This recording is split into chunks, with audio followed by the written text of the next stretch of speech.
Mi nombre es María Paula Giraldo, soy de grado 11 y hoy voy a hacer una pila casera para poder generar energía. Lo primero que vamos a hacer es mezclar agua con agua oxigenada y sal, que ya la tenemos mezclada ahí, y vamos a ir repartiendo en cada uno de los vasitos hasta llenarlos. Bueno, entonces ahorita lo que vamos a poner es el punto positivo, que es el cobre, y después vamos a poner el aislante, que es esto, con un zinc. Entonces vamos a unirlos ahí, y vamos a ponerlos acá. Como ya podemos ver, esto está conectado al cobre a través de un alambre, entonces esto pues ya es una carga positiva, y ahorita lo que vamos a hacer es conectarlo con la carga neutra, que es el zinc. Ahí. Y vamos a hacer el mismo proceso en el resto. Entonces ahora lo que podemos ver es que cada una está conectada de positivo a neutro y de positivo a neutro, como podemos ver aquí. Entonces, por ejemplo, esta está positivo neutro y positivo neutro. Y después lo que vamos a hacer es conectarlos de positivo a positivo y de neutro a neutro, para poder prender el bombillito, la lamparita. Como podemos ver acá, aquí ya prendió. Realicé este experimento porque se me hizo algo interesante y quería saber cómo podría producir energía desde mi casa, pero creo que cometí algunos errores. Por lo tanto, busqué algunas expertas para que pudieran ayudarme. Hola Mapi, bueno, como científica te voy a tratar de explicar por qué ocurre este proceso. El experimento que hiciste también se puede ser conocido como celda galvánica. La celda galvánica es un proceso en el cual hay dos metales que están conectados ya sea por sí mismos o por una corriente eléctrica y están puestos en un electrolito, en tu caso agua, sal y agua oxigenada. Lo que va a pasar con estos metales es que uno de ellos se va a comportar como el ánodo y el otro se va a empezar a comportar como el cátodo. ¿Qué quiere decir esto? El ánodo va a tratar de proteger al cátodo de que se corrompa o que empiece a oxidarse. Entonces el ánodo va a empezar a perder sus electrones para evitar que el cátodo los pierda. Al mismo tiempo, el cátodo va a empezar a ganar estos electrones. Bueno, hay una tabla que se llama serie galvánica. Esta tabla dice qué tan electronegativo es cada metal. Y dependiendo del experimento, el metal más electronegativo se va a comportar como el ánodo y el menos electronegativo se va a comportar como el cátodo. Mediante este proceso es que se sabe que el ánodo va a ser el que se va a oxidar. Se está aprovechando de esa semireacción la energía que se produce para poder usarla como energía eléctrica y de esta manera tener la posibilidad de encender los bombillos. También se puede evidenciar un proceso de oxidorreducción en el cual el ánodo empieza a perder sus electrones y del mismo lado se vuelve más positivo. Cambia de estar en estado metálico a estar en estado acuoso. De la misma manera, el cátodo lo que hace es coger esos iones que están en estado acuoso y los convierte a estado metálico, volviéndose más electronegativo. Él gana los electrones. Entonces, de esta manera, ¿qué podemos decir? Que el ánodo se oxida, por un lado porque es el que está perdiendo los electrones, y el proceso de reducción se da en el lado del cátodo, porque es el único que está ganando los electrones en el proceso. Bueno, entonces ahora yo te voy a explicar sobre la disolución. Como ya dijo mi compañera científica Juli, está hecha a base de agua, sal y agua oxigenada. Consideramos que la agua oxigenada es un catalizador positivo. ¿Por qué? Porque necesitamos que el anión se oxide y pues sea el proceso de oxidorreducción. Como bien sabemos, pues algo muy característico de los catalizadores es que necesitan reducir o acelerar el proceso, en este caso acelerar. Es decir, que pues no entra directamente a jugar un papel en el proceso y podríamos hacer este proceso, el que tú hiciste Mapi, sin el agua oxigenada. Pero pues aquí lo usamos, como ya expliqué, para oxidar el anión. Por otro lado tenemos la sal y el agua. El agua de por sí sola no es la mejor para conducir electricidad, pero cuando se junta con la sal, que es un compuesto de anión y catión, es decir, iones, que son muy buenos conductores, pues ahí sí conducen electricidad.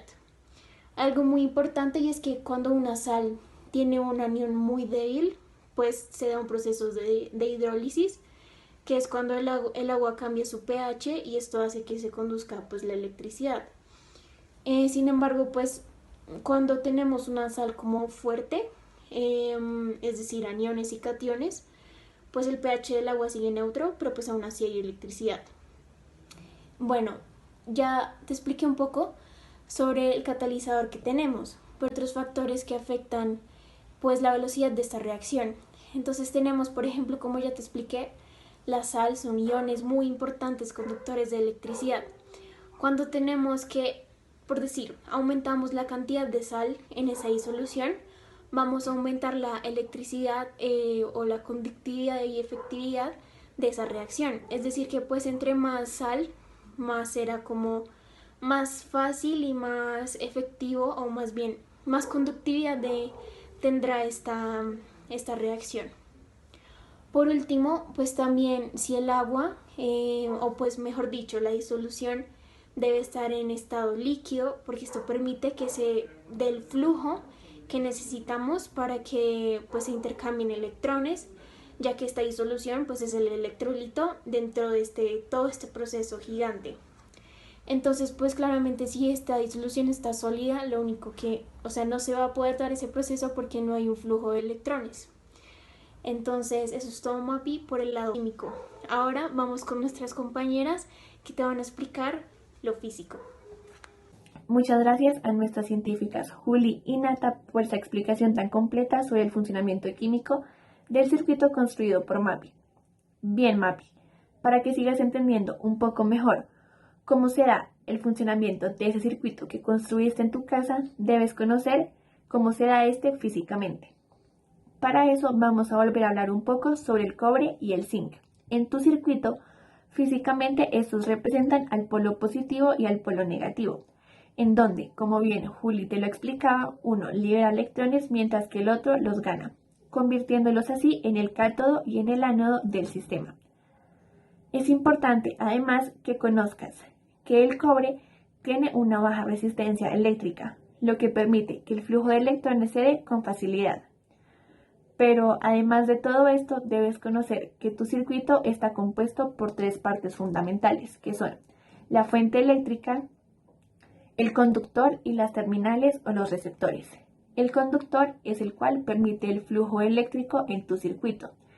Este normalmente está hecho de un material metálico, el cual va desde la fuente hasta la terminal y se devuelve. En tu circuito este es representado por el cable del zinc y el cable del cobre. La fuente eléctrica es en donde se origina la energía, que se transmite por el conductor. En tu caso son los vasos de agua oxigenada con sal y las baterías. Y finalmente los terminales o los receptores son cada uno de los dispositivos conectados a la red eléctrica, los cuales reciben la corriente y la transforman en otro tipo de energía.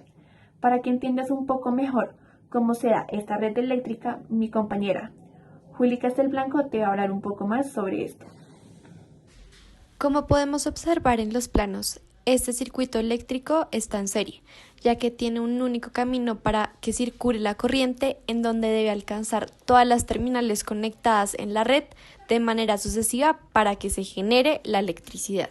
Los circuitos en serie suministran la misma cantidad de corriente a la misma intensidad a todas las terminales o conductores. Por lo tanto, si uno de estos falla, es probable que la electricidad no se conduzca de manera correcta. En nuestro circuito, por ejemplo, podemos ver que al soltar una de las terminales, la lámpara deja de emitir luz. Esto es debido a que ya no hay un flujo correcto de electrones dentro del sistema. El puente se cierra cuando los cables se conectan a la lámpara, ya que hay un flujo constante de los electrones, lo que produce la electricidad. Mientras que, cuando alguno de los cables se desconecta de una batería o de la lámpara, no hay un movimiento de los electrones y por lo tanto no hay electricidad, lo cual se considera un puente abierto. Bueno, Mapi, dinos, ¿ya comprendiste cómo funciona este circuito eléctrico? Bueno, ahora todo lo he entendido mejor y una de las ventajas de poder crear esto es que ahora puedo generar energía que puede ser reutilizable, que puedo usarla en cualquier momento y que no va a dañar al medio ambiente. Entonces, muchas gracias por todo.